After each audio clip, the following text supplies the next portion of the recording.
Whether you're classifying biological organisms, organizing books in a library, or categorizing your website's content, you need a taxonomy. A good taxonomy makes your content accessible to people, findable by search engines, and connectable to other content. People like Bob Kasenchak devote their careers to the practice of taxonomy, but you don't have to become a professional like Bob to benefit from well-organized content. Keep listening to learn more about this powerful information architecture practice. Welcome to the Content Strategy Insights podcast, where accomplished content strategy experts share their wisdom with our friends in the content community. We talk with professionals who work across the span of content strategy, from small businesses to big enterprises, from content design to content marketing, from solo consultancies to huge agencies.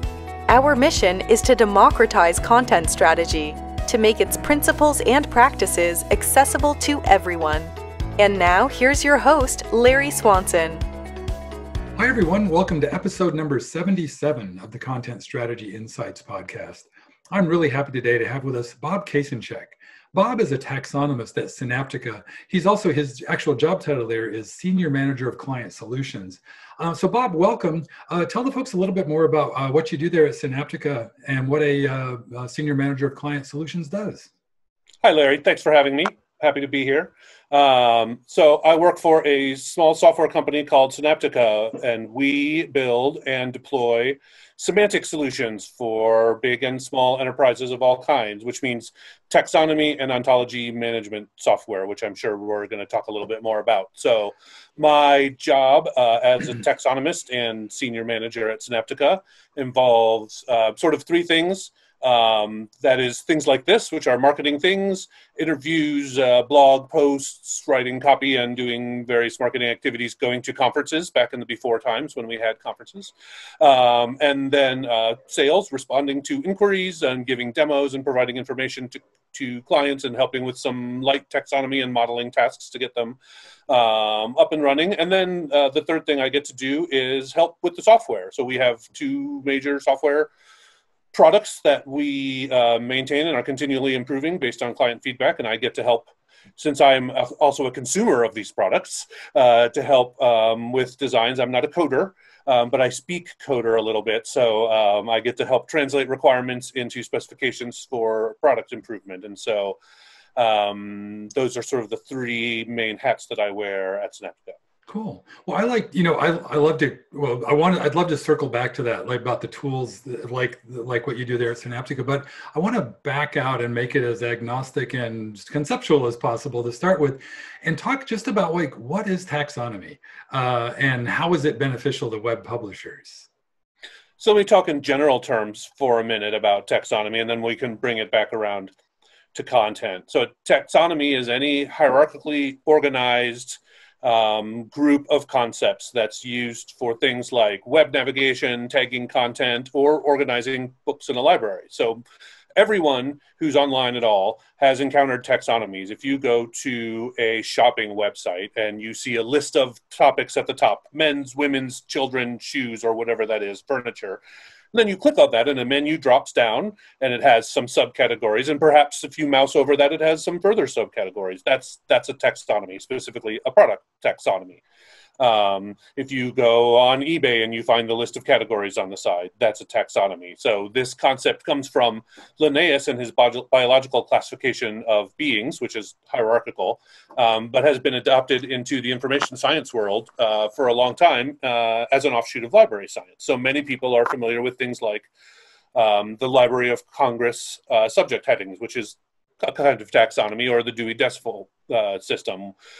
So the problem in a physical library is that you have one copy of a book and you need to figure out where to put it on a shelf so people can find it. So you decide what its main topic is, and then you shelve it there, and then it's by author and so on and so forth. Well, in the digital world, we don't have this problem. We don't have one copy of a thing we can put in one place.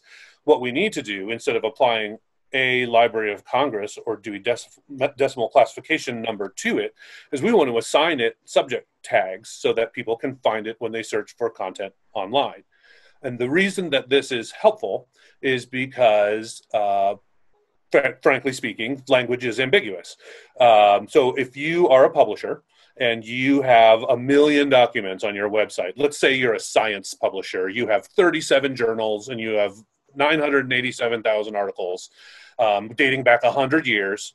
And I subscribe to your website and I come to do a search and I just start typing in words and the search engine matches words to words in documents. This is a very unsatisfactory approach to searching 1 million documents because first of all, I'm going to get tens of thousands of search results no matter what I look for, and that's not helpful. Second of all, language is ambiguous, so which is a theme that I always keep hammering on, so I'll keep coming back to it. So if I'm on your science website and I look for, and I type in the text string mercury, and it goes out and it finds all the documents that have the word mercury in it, and it brings them back to me. What am I going to get? Well, I'm going to get articles about planets and articles about cars, perhaps, and articles about chemical, silvery metallic chemical liquid elements, and maybe if someone was feeling particularly fanciful, articles about Roman gods. But I'm an astronomer. All I want is Mercury, the planet.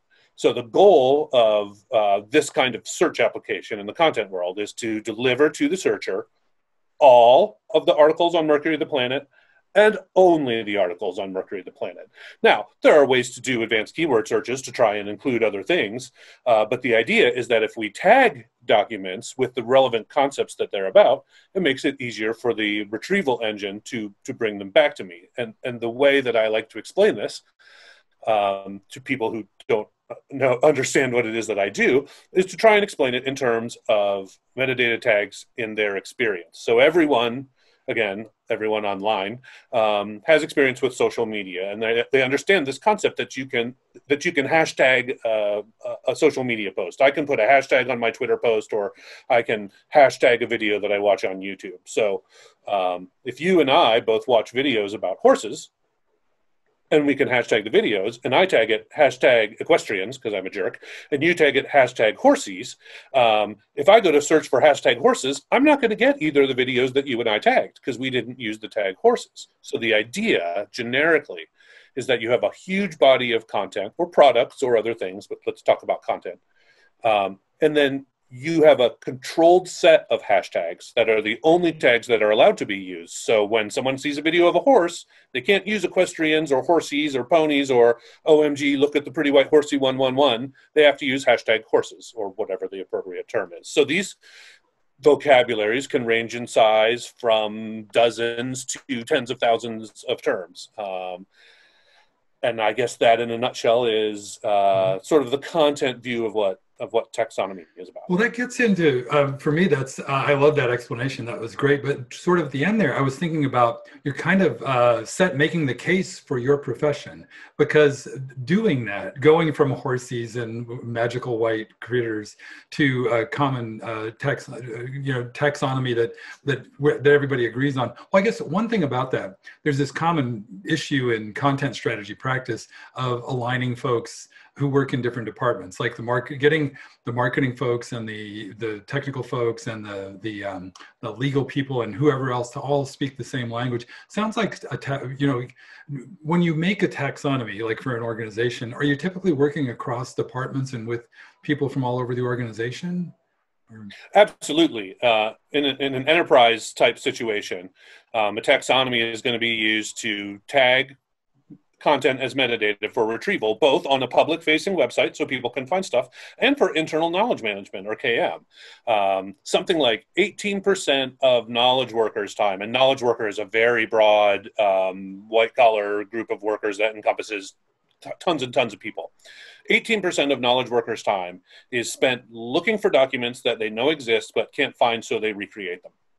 And this just creates a glut of, and I'm an ex-academic, so I have studies and quotes for this. I can send you the references, but this is an incredible waste of time and an incredible further glut of information. So when you, in an enterprise setting, especially when you're doing internal KM, there are several extremely important inputs into the language that we're going to try and codify and standardize so that we can use the same abbreviations and tags. Even I've been to places where they don't even call the departments the same thing across departments. So it's very important to get stakeholders from across the organization, whether that's marketing, sales, web dev, content, and whatever else exists. It's also important to get subject matter expertise, which may or may not come from internal departments, to come in and help validate, because in many fields, no one reads the journals except for the PhDs in the field, and they know what current practice is and what the new things in research are. And the other important source of material for building a taxonomy is the content itself. Text mining the content to see what words are in it, pulling them out, and then starting to arrange them into hierarchies and merge things that are the same into a record so you have different versions of the same term. And all those inputs are crucial for the taxonomist, because what essentially we're doing is trying to create an enterprise-wide knowledge model that sits at the hub of all the other information systems, so that it can inform a content creation system, a search system, an SEO system, product organization systems, and whatever else is being used to that applies metadata, which, as we know, should be everyone at this point, whether that's manual or automatic, so that you have a single hub in a hub and spoke system, that the taxonomy structures are going out and informing all of those other departments and systems.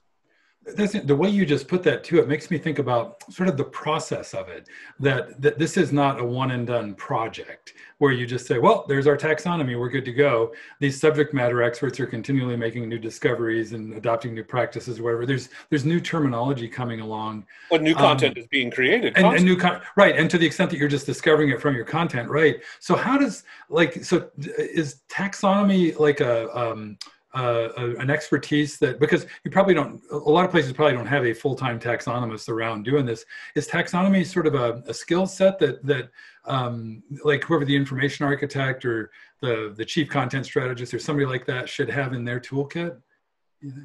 Absolutely, at least some familiarity. There are big construction problems when you're getting started that you might want to bring an expert. There are individual practitioners as well as some small consultancies, maybe a half a dozen or so around, that can be engaged for this. But then it has to get turned over to the enterprise unless they're going to hire a full-time taxonomist, which does happen. Places like Amazon have hundreds and hundreds of taxonomists on staff. Large corporations, your job websites, places like this have teams of taxonomists working. E-commerce sites, at least forward-thinking e-commerce sites, have teams of taxonomists because new information is always happening. So let's take a recent example. I'm not going to name any names, but let's say we have a big e-commerce platform connecting buyers and sellers of goods. And so for every kind of good, you have to have a different shape of metadata. A shirt has a color and a size, but the size of a shirt's not the same as the size of a hammer or the size of a ladder or the size of a mattress. So those size fields aren't all the same thing. We're wandering into ontology a little bit. Yeah. We don't have to talk about that today. So, so as new areas emerge, you have to, if you have, let's say, 2 kinds of face masks on your site, you don't need a whole bunch of crazy metadata fields. But when all of a sudden everyone in the world needs to buy face masks, now you have to have an internal team that identifies that people are buying this thing, identifies that this is growing as a category of people selling it, and now you have to have now if you do a search, you don't have 2 items, you have thousands of items. So now I have to be able to sort by size, by color, by design, by pattern, by rock band, or whatever it is that you have on your face mask. So forward-thinking e-commerce type platforms have teams of dedicated taxonomists that are constantly looking at it. Now, let's go back to the thing that you asked about, which was an enterprise situation where they may have one part-time or full-time person that acts as the taxonomy manager. Maybe they have other duties. Maybe it's a librarian. Maybe it's a content person, information architect. They have to constantly be getting feedback from all the other departments. Taxonomy is a living document or data structure that has to be fed and watered. If I have a taxonomy about astronomy that I built 10 years ago, Pluto's still a planet, right?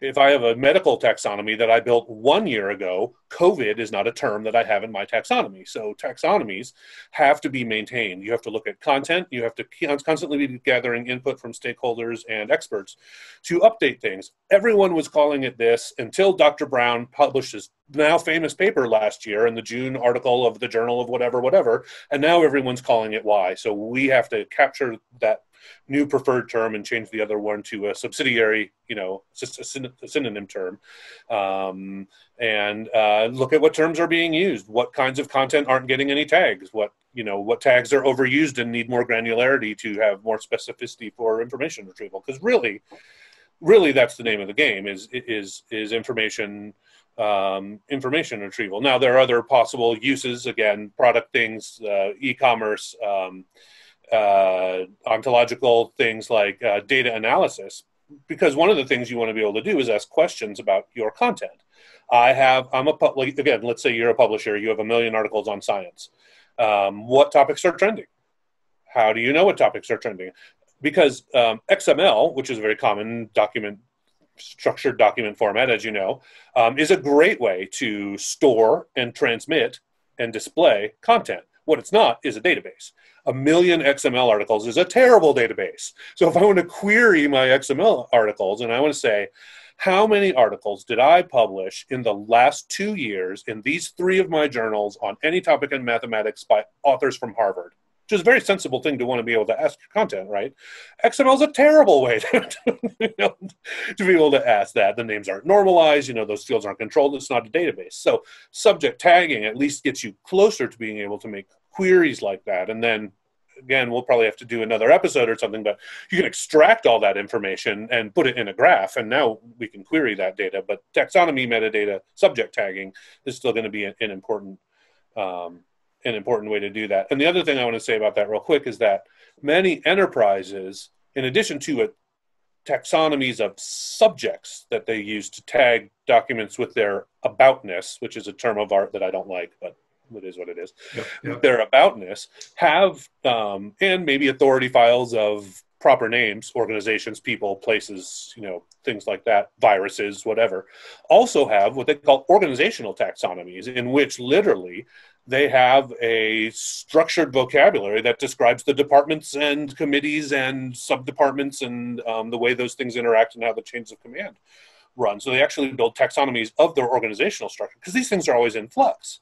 The digital department is now moved from IT to content, or more likely content to IT, and whatever. Now they report to this, and this is the acronym they use for that. And so you see taxonomies that are literally of the organizational structure that someone keeps and maintains, because as things get reorganized, it's a good way to keep track of who reports to whom and stuff like that. That's so interesting. And just stitching that together, that is as true as information architecture and website design, that your org chart should not be the website navigation. So you just want to be careful what you do with that information. I'm thinking of Andy Fitzgerald's recent article on that your information architecture is not your site navigation. But no, and that's a very important point. And one of the first talks I gave about taxonomy at the information architecture conference, which used to be the summit, was about different kinds of taxonomies. Because when I first got to that meeting, it was much more of a UX-y space than it is now, where it's gotten a lot more data-driven 10 years later. But I would ask people, what do you do? I'm an IA, I'm a UI, I'm a UXer. What do you do? I'm a taxonomist. And they go, really? I felt like I should get a big fuzzy trucker hat that says taxonomist on it. But, and since then, it's become a lot more widespread. But as I was talking to people in that community about taxonomy, I quickly got very confused, because we weren't talking about the same thing. When I talked about taxonomy, I meant a big information structure used to tag things with metadata. And what they meant was the thing that people see on the website navigation. Now, those things might be tied together, but that's not the same thing. Your web navigation taxonomy has to be smaller than your content tagging taxonomy. Content tagging taxonomies, as I said, can run tens of thousands of terms and be dozens of levels deep. Web navigation taxonomies have sort of strict, psychology-driven, cognitive science rules about how many items, how deep they have to be. You have to be able to display it on a screen and navigate around. So maybe you have a deep taxonomy that's used to tag things and a shallower taxonomy that's used to navigate, that's tied to those things to retrieve them in groups or bundles. So I had to negotiate that we were both talking about hierarchical structures, but somehow there was this disconnect. And so I gave a talk there that was a lot of fun about the different kinds of taxonomies, a taxonomy of taxonomies, if you will, where a web navigation taxonomy and a product taxonomy and a document classification taxonomy all share some characteristics, but they're also very different animals in terms of size, structure, strategy, approach, deployment, maintenance, and things like that.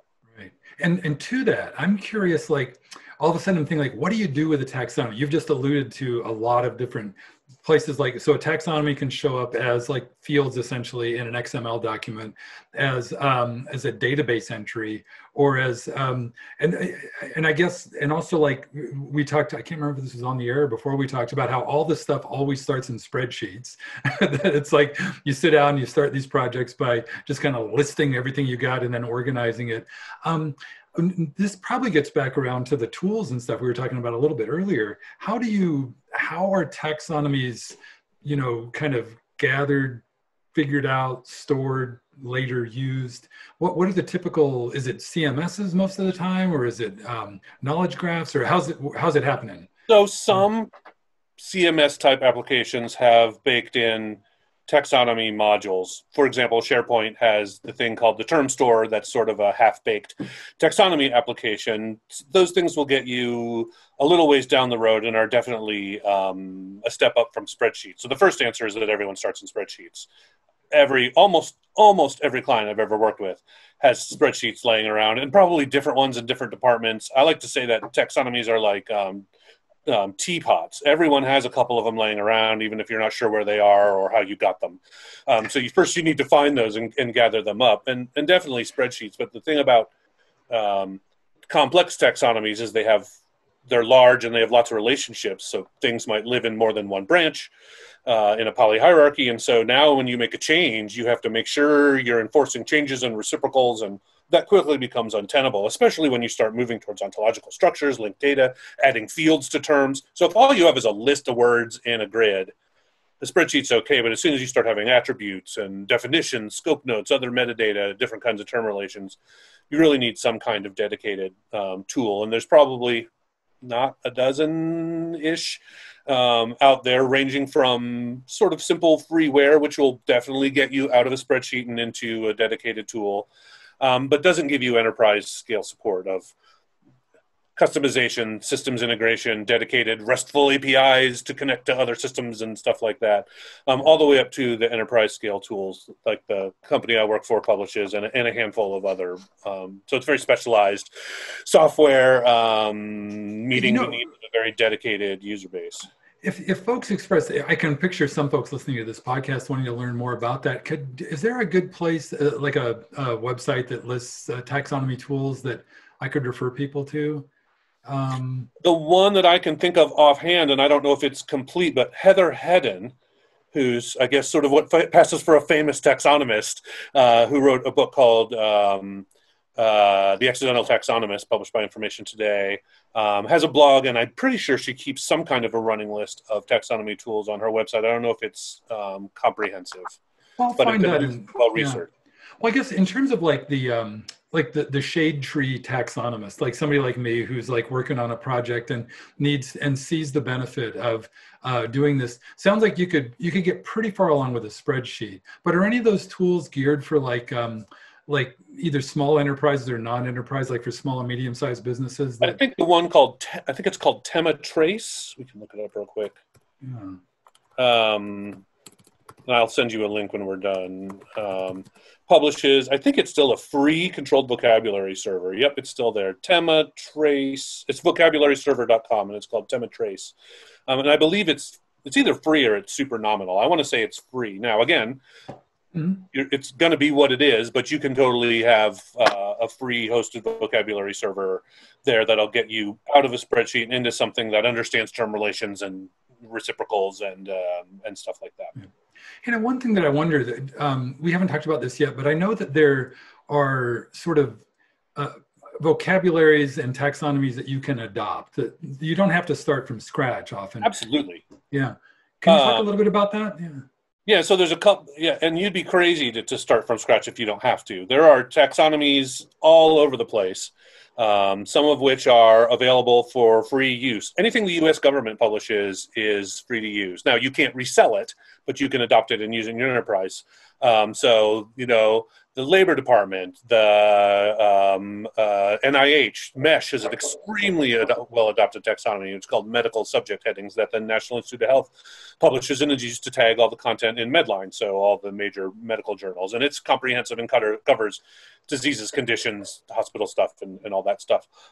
Anything the U.S. government publishes, you can use.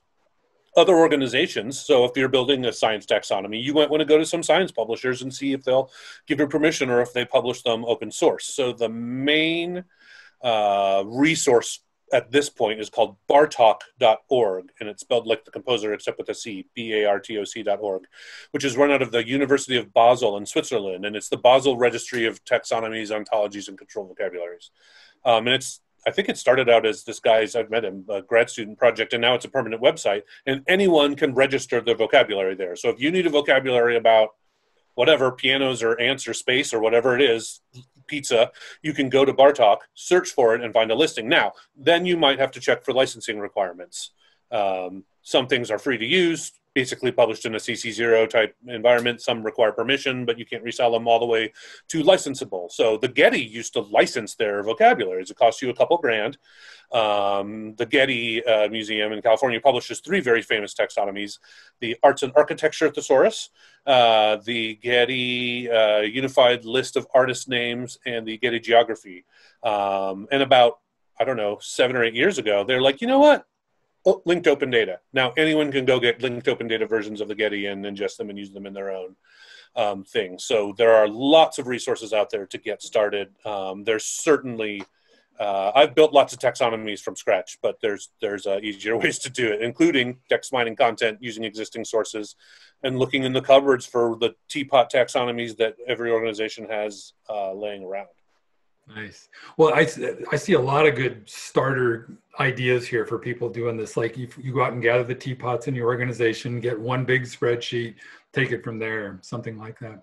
Yeah, and when you're doing that and you're going to enlist help from stakeholders to review stuff, okay, I've put together what I think the marketing thing is. I need to bring the marketing people in to review it. I need to have this department, that department come in and review them, plus subject matter experts. Again, that's more for technical fields, but it does happen.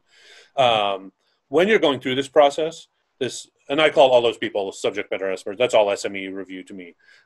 When you're going through this process, you're inevitably going to find somebody who's like, this is so cool. I had no idea this was a thing. This is what you do for a living. This is great. I want to help. How can I help? Identify those people and don't let them go. You're going to need that person, because as the project gets implemented, the first stage of it, and you get into governance, it still needs funding. It still needs institutional support, and you need those backers, those superstars of advocacy for your taxonomy or vocabulary projects internally, so that when it comes time to buy a more expensive tool, hire a taxonomist, can just continue the funding for the metadata program as it exists, you're going to need those people, not only to keep doing continual review, but to advocate for you, because the hard parts of this is that everyone agrees that it needs to be done, but making the case for it and the expense that's required, like all other parts of content strategy, is a constant struggle. Yeah. So finding that highest level taxonomy enthusiast and enlisting them as your champion sounds like a good thing.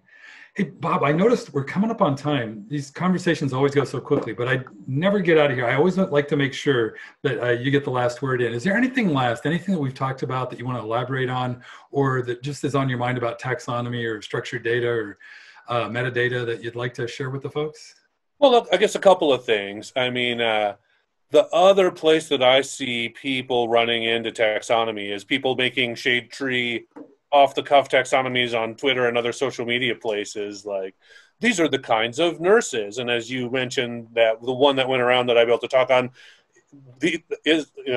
what constitutes a sandwich or thing. So I feel like, I mean, the notion of categorization and putting things into categories for quick cognition and decision-making is a very essential part of human cognition.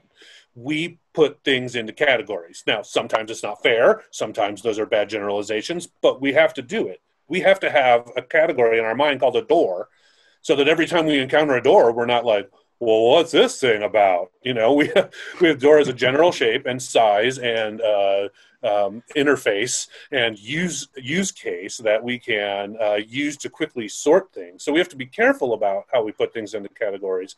But people are very used to this idea about categorizing things. And so I think once they get used to the topic of taxonomy, everyone finds a way to interact with it and have fun with it, which I think is really cool. Nice. Hey, and one last thing, Bob. What's the best place for people to follow you? Do you have social media like Twitter, someplace you'd like to connect with Yeah, folks? I'm at TaxoBob on Twitter, and I mostly do professional Twitter, information science and taxonomy stuff there, in addition to some other, um, you know, hobbies and interests that I have. But it's almost more of a professional account than a personal account, and I retweet other cool taxonomy things when I find them. Great. Well, I'll link to that in the show notes as well. Well, thanks so much, Bob. I really enjoyed this. Great conversation. Thank you. Thanks, Larry. It was fun. Let's do it again. Will do. Thank you for listening. If you can think of a friend who might enjoy this episode, please share it with them. And please join us again for our next content strategy interview.